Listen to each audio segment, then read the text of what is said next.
So the first thing I want to talk about is leading with love. So what does that mean? Our approach to someone that's struggling in this way is important. How we approach someone. Historically, if you look back hundreds of years ago and even back to early biblical days, when someone had an unexplained illness, be it a mental health illness and sometimes a physical illness, oftentimes that illness was equated with sin. There was sin in that person's life. There was sin in that person's family. Perhaps a parent had sinned or an ancestor had sinned, and therefore their ailment was attached to sin.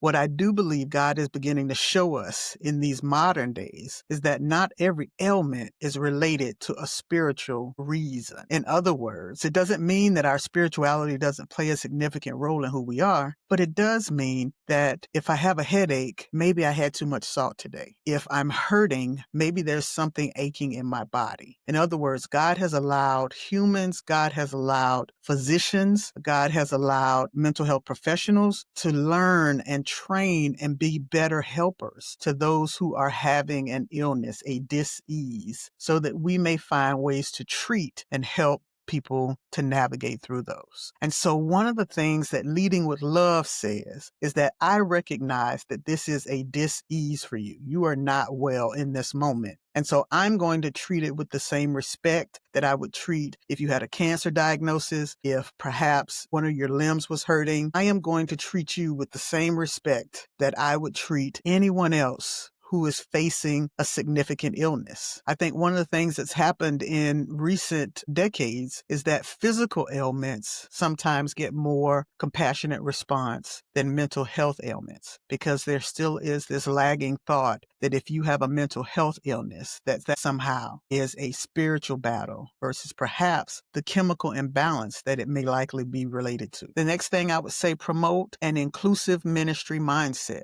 It's important for the leaders of the church to have a mindset to care for others, but it's also really important that the entire faith community promote a mindset of inclusivity, that we are all a part of the body of God, and not just in word, but in deed, in action. What is it that we do to meet those who are facing challenges head on? What do we do intentionally to make sure that this person doesn't suffer in silence alone somewhere because they feel that their faith community won't understand or won't respect the challenges that they're facing? What do we do so that we promote that everyone is welcome here?